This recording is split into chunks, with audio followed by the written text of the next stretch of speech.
Hello, today I'm doing a bit of a react video. But James, you might say, isn't that really lazy content farming for a small YouTuber to latch on to a bigger creator? So recently, Brandon Sanderson just went on Daniel Green's show, and they did this little five predictions thing that they like to do. And honestly, link in the description, you should go watch it. It's good stuff. But I specifically want to react to what Mr. Brandon Sanderson had to say. That's the big guy that actually publishes really good books. That's Daniel Green, someone significantly more successful on YouTube than me. So honestly, I could probably make an entire series out of every single point, but I don't know, that's a little beating a dead horse. But there is one key thing that I heard and I wanted to let everyone hear as well. Because it is the sad truth about publishing that more light probably needs to be shined on. Now, he brought it up because he said that he made the comment that publishers, because he generally lives in the traditional publishing sphere, no longer know how to launch authors. And he is paying attention to indie authors as well. And the fact of the matter is that it kind of seems like the only way to succeed nowadays is to build an audience for something completely unrelated, say, political hot takes on YouTube. And then put out the book and tell your fans to buy it, and then that causes like a snowball effect where it gets into algorithms that weren't designed to handle that kind of surge in attention to a product. And you can get some book sales like that. And then you can, say, make a whiny video 2 years later, claim, whitewashing bad reviews and parroting the good reviews, and claiming that your legions of loyal fans that liked your book because they like you are proof that your book is good. Don't do that, please. Anyways, the problem is that back in the day when the publishing industry was functioning, which honestly I don't even know how far back into the past I have to go for that, but we're going to talk about like the 90s, early 2000s. If a publisher got a manuscript and went, holy crap, this is amazing, this is great, it's going to sell like hotcakes, everyone's going to enjoy it, it's wholesome, it's wonderful, we need to get this in people's hands, they're going to love it, and it's going to make us a ton of money. What they could do is they could spend money to get money, because marketing used to work. Specifically, what they used to do was generally buy shelf space in physical bookstores. Now, the problem is, physical bookstores don't really sell new releases anymore, if you haven't noticed this. They still take the marketing dollars, but what's propping up bookstores like Barnes & Noble or Books A Million is their growing manga collections, their board game selections, random reprints of kid books, the reprints of bestsellers from the last 400 years or so. And like they branched into like game books like Dungeons and Dragons and such, and they keep a limited supply, like almost a nominal supply, of the science fiction and fantasy.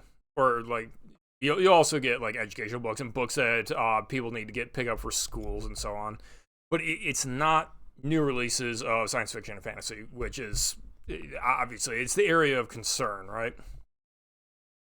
People don't go there to find new books. They go to Amazon nowadays. Okay, so buy ads on Amazon, you say. The problem is that they're expensive. Oh, but people are at Amazon to buy them. Like like the ad doesn't cost as much as the royalties you'll get off a book.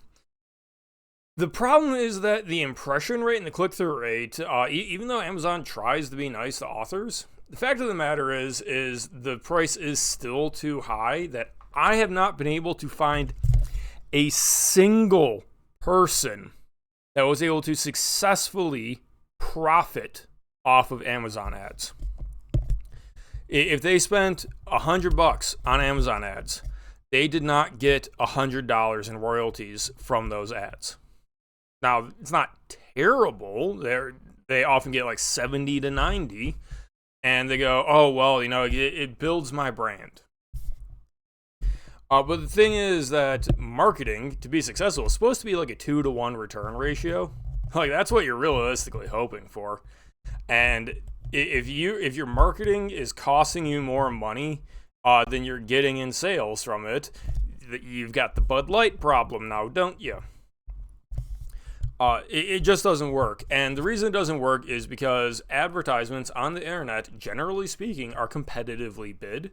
The more people that want the limited amount of impressions available, it just goes to the highest bidder. So why are they so expensive then if they're not making a profit? Mr. Sanderson points this out.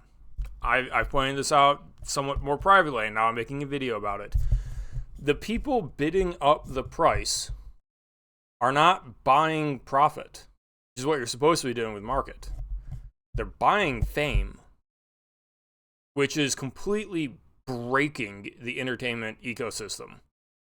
I think I've mentioned this about the price of entertainment. It was probably my Bowling Alone video that there are people grinding their hearts out on YouTube, making high quality content and just putting it out for free, and they're not even monetized yet, or if they are, they're not even making close to the cost of production, or they're not paying themselves for it because they want fame, they want to succeed, they want to grow, they think that they're going to make it big. And the thing is that if it wasn't for so many other people also gutting it out, trying to get the limited amount of money, especially as we're coming into a global recession, if we're not already in it, if we're not already in massive hyperinflation crippling our entire economy, honestly, there's just too many people trying to make it.